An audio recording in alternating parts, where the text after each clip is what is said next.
si Saplag Dameo ay pinagre-resign. Actually, according to my document here, it's not just former Governor Mangunda Dato.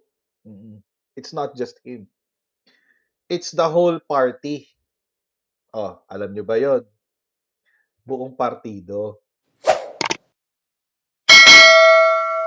Ano yung partido na yon? Sabi ko sa inyo yung pangalan ng partido. Wait.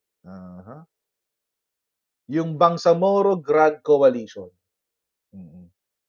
Bangsamoro Grand Coalition ang pangalan.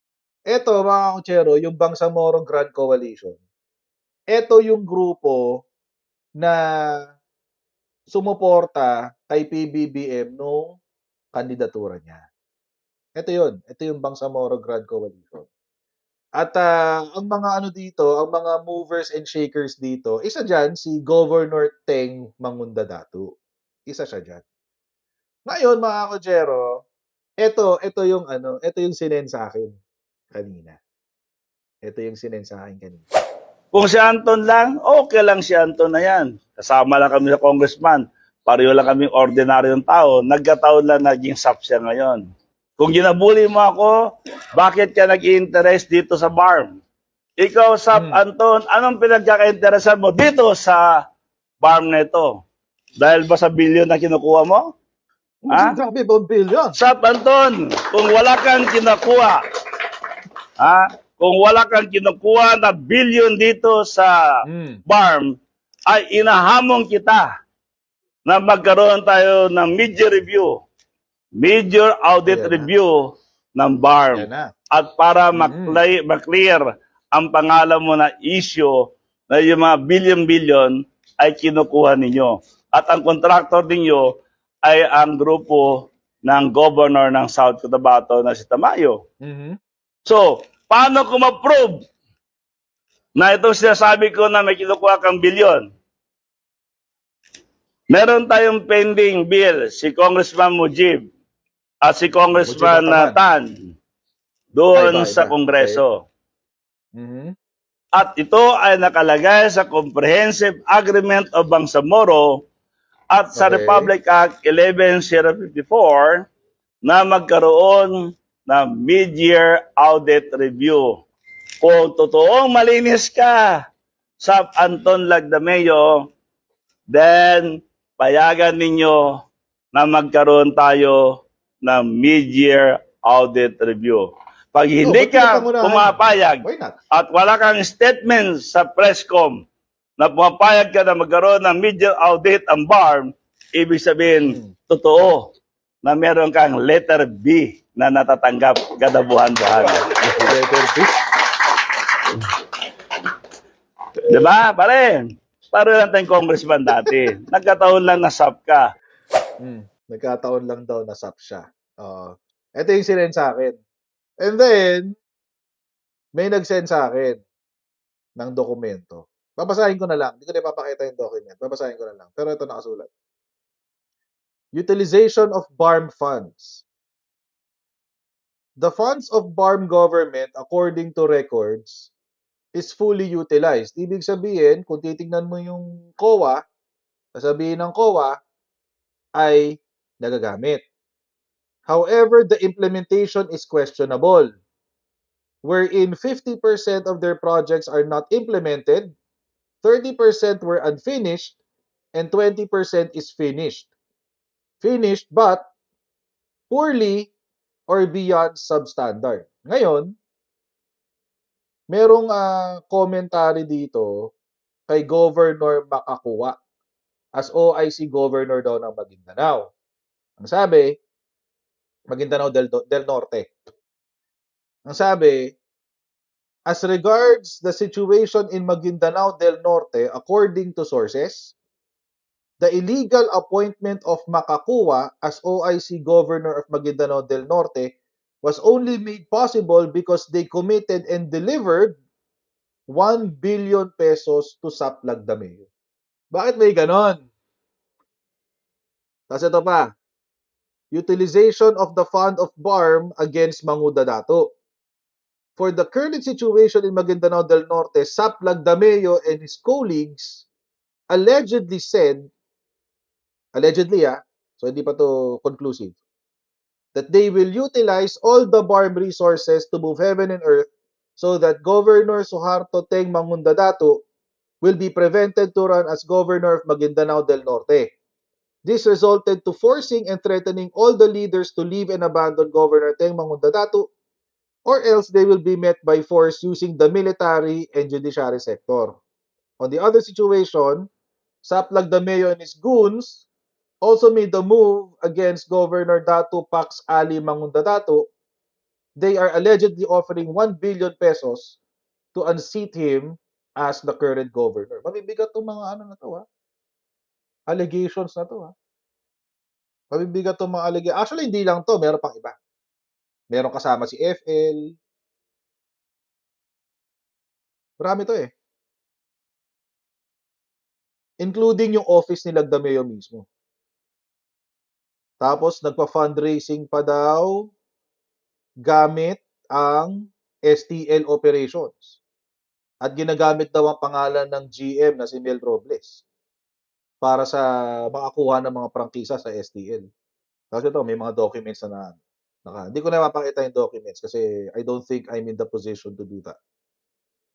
Pero may mga documents to do this. To whatever the claim is. Hintayin ko na lang sila maglabas.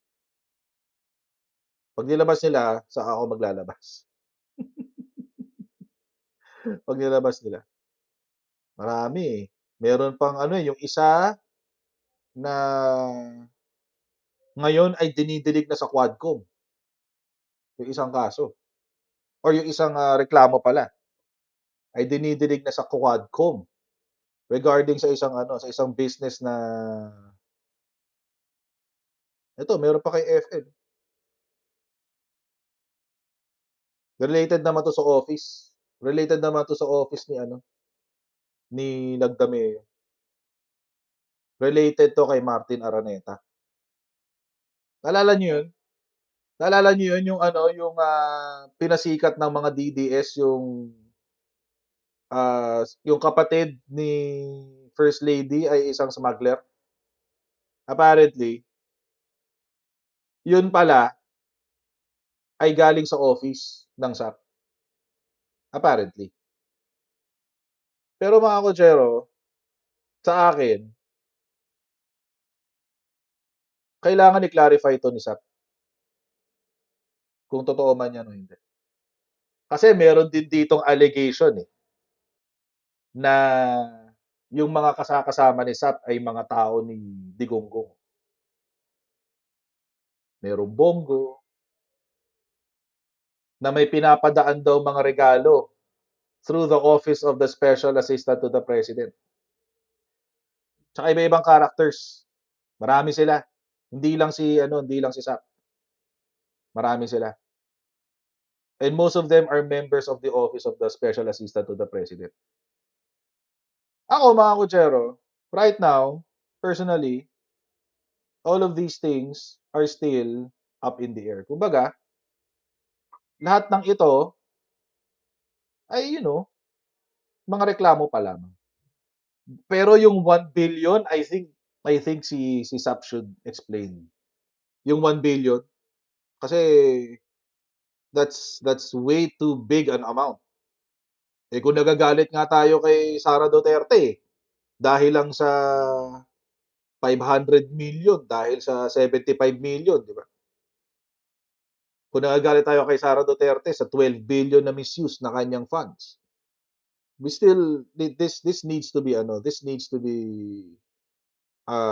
clarified. Lalo na ang BARM. Alam niyo kung bakit? Ang BARM kasi, mga kutsero, yan yung eksperimento natin ng Yan yung eksperimento natin ng parliament If this fails, then it means hindi pwedeng hindi uubra ang tao dito. It's a failed experiment, kumbaga. It's a failed experiment. And eto kanina may mga nagsasabi. Sabi nila, si daw, nagsalita na raw yung hepe ng BARM, yung chief ng BARM. Sabi, BARM executives refute corruption allegations versus Lagdameo. May nagtatanggol na pala sa kanya. May nagtatanggol na pala sa kanya. Yung mga members na rin ng BARM Parliament.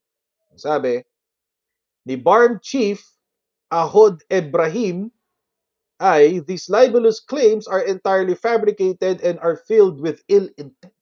Oo. Mali daw yan. Oo. As Chief Minister of BARM, I firmly denounce the false claims of corruption in the Bangsamoro government that besmirch the name of Special Assistant to the President Antonio Lagdameo. Uy, ganda. Ganda ng statement ah. Maguindanao del Norte OIC Governor Abdul Rauf Makakua also came to Lagdameo's defense, refuting the claims that the presidential aide was coercing local BARM officials to switch political alliances. Ito yung sinasabi natin kanina, di ba? Si Makakuha, 1 billion daw para siya daw ay ma-appoint. Oo, nangako siya ng 1 billion kay SAP, Lagdameo, para siya ay ma-appoint na OIC governor ng Maguindanao del Norte. Parang hindi yata dapat siya yung nagsasalita tungkol dito. Kasi parang parang may conflict of interest ka diyan eh. Oo. So, 'di ba? Kung meron ka talagang case against Governor Teng Mangudadato, well, hindi na siya governor kasi secretary siya ngayon. Secretary Teng Mangudadato, then he could file libel cases. Kasi malinaw yung sinabi. Malinaw yung sinabi. Hindi mag-file siya ng libel. 'Di ba? Sila na naman nagsabi eh. Sana 'yon? It's libelous and entirely fabricated and filled with ill intent. Oh. Libelous naman pala eh. O di kasuhan nyo si Mangundadato. Pwede naman yun. Labasan kayo ebidensya sa korte. Go. Ang tanong, gagawin kaya nila. Ano kung bakit? Bibilib na sana ako eh. Maniniwala na sana ako kay kay pangalan nito, Ahod Ebrahim. Maniniwala na sana ako eh. At least sa statement na to maniniwala na sana ako. Kaso, ang problema mo, number one, tinrabaho na pala ni Saplag Dameo yung grupo nila. PBBM party forms alliance with UBJP for Maguindanao local posts. Ayun. Yung United Bangsamoro Justice Party. Oo. Okay na sana eh. Maniniwala na sana ako eh. Oo. Kaso, ang problema sa UBJP, mga kotsero, ito. Birthday gift pa oh. Birthday gift, Robredo secures MILF and UBJP endorsement. Vice President Leni Robredo's presidential bid got a boost on her birthday anniversary after the MILF and the United Bangsamoro Justice Party announced on Saturday morning that they are endorsing her candidacy. So, nung tinanong ko si Dagang Costa, sabi niya, totoo ba to? Tanong ko siya, syempre, tatanungin ko siya. Totoo ba to? Sure ka ba dyan? Sabi niya, well, sabi niya 100% sure daw siya. Na itong balita na to, yan, totoo. That's well for me, that's what do you call this? That's only a quote. Oo. So, it is still up to them to prove it. Ang akin lang, if there is such an allegation, he should resign. Kasi madadami si PBBM dito eh. Ayusin muna niya yan. Linisin niya yung pangalan niya. Kasi ang ayos-ayos ng ang ayos-ayos ng trabaho ni PBBM, ang ayos-ayos ng mga nangyayari. 'Di ba? Walang ibang kalaban. Ang kalaban lang si Digong. Kasi walang hiya si Digong, 'di ba? Walang hiya si Digong. Eh si Lenny nga, binild up ng UBJP niyo. United Bangsamoro, 'di ba siya nagtanggol kay Lagdameo? United Bangsamoro. Oh, sinong inendorso nila noong 2022 elections, 'di ba si Lenny? Again, mga kotsero, ako kilala niyo ako. I'm an admin supporter. I'm an admin supporter. But the administration is not beyond reproach. Sa Tagalog, hindi porke supporter ako ng admin, hindi sila pwedeng pulaan. Come clean. Yun na lang. And make it convincing. Oo. Make it convincing. Labas ka, tapos make it convincing, hindi yung lalabas ka lang na hindi yung motherhood statement of denial. No, hindi yun ang kailangan namin. Hindi na kailangan namin. Kasi again, mga kotsero, ang pinaglalaban natin dito, number one is yung interest ng bansa, number one. Interest ng Pilipinas. And number two, PBBM is doing so well. Sana walang malaking intriga. Sana walang malaking intriga na mangyayari. And I think, kapag hindi ito inaksyonan ni Lagdameo, this will be a big intriga. Malaking intriga to. Bakit? Kasi siya yung pinakamalapit sa presidente. So, ibig sabihin, kung ako, let's say, ako si Digong, sabihin ko, magsalita ka. Kahit DDS ako sabihin natin. Bawa DDS ako. Magsalita ako, Lagdameo, 1 billion yung kinurakot mo, ganyan-ganyan, ganyan-ganyan. Let's say, hindi nagsasalita. Oh, anong sasabihin lalo ng mga DDS? Oh, tingnan nyo, guilty, hindi nagsasalita, guilty, etc., etc. Di ba? Ang pangit. Tapos sasabihin, ayan, tingnan nyo, kurakot ng 1 billion pesos. Oh, yan, ang pinoprotektahan ng presidente. Oh. So mga kadyara, ganito lang po muna tayo sa ating live stream for today. Please don't forget to like, share, and subscribe. And I'll see all of you in our next live stream, guys. Bye, everyone. See you next time. Bye!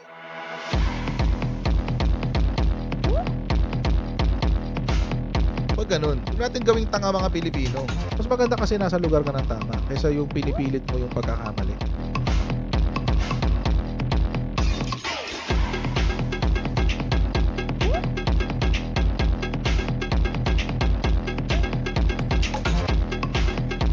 Are they willing to go that far? Hindi makakalimutan ng Pilipino yan hanggat di nasasagot yan.